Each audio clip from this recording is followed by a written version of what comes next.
முருகா போற்றி போற்றி, ஓம் முருகா போற்றி போற்றி, ஓம் முருகா போற்றி போற்றி. முருக பக்தர்கள் அனைவருக்கும் என் காலை வணக்கம்.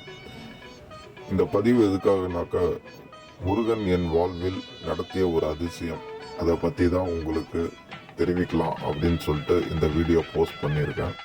முருகனை பார்க்க போகும்போது கையில் காசு இல்லை, ஆஃபீஸில் லீவு கேட்டால் லீவு இல்லை.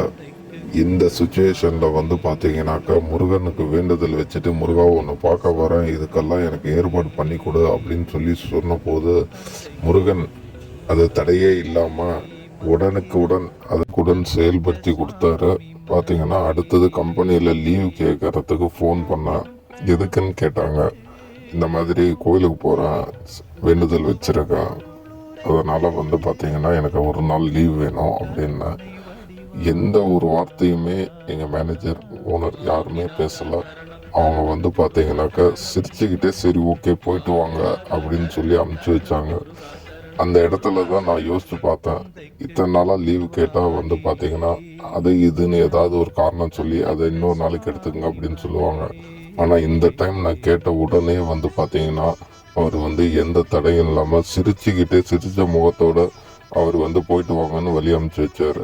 அப்போ தான் யோசித்தேன், முருகனே நேரில் நம்மளுக்கு பேசி நம்மளுக்கு பார்த்தீங்கன்னா கோயிலுக்கு வர்றதுக்கு அனுமதி கொடுத்துருக்காரு அப்படின்றது தெரிஞ்சு.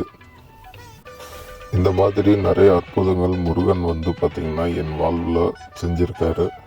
இதை பார்த்தீங்கன்னா இந்த பதிவில் இதை சொல்கிறேன். அடுத்த பதிவில் இன்னும் நிறைய சுவாரஸ்யமான முருகன் நடத்திய அதிசயங்களை உங்களுக்கு நான் ஷேர் பண்ணுறேன். நன்றி, வணக்கம். ஓம் முருகா போற்றி போற்றி, ஓம் முருகா போற்றி போற்றி.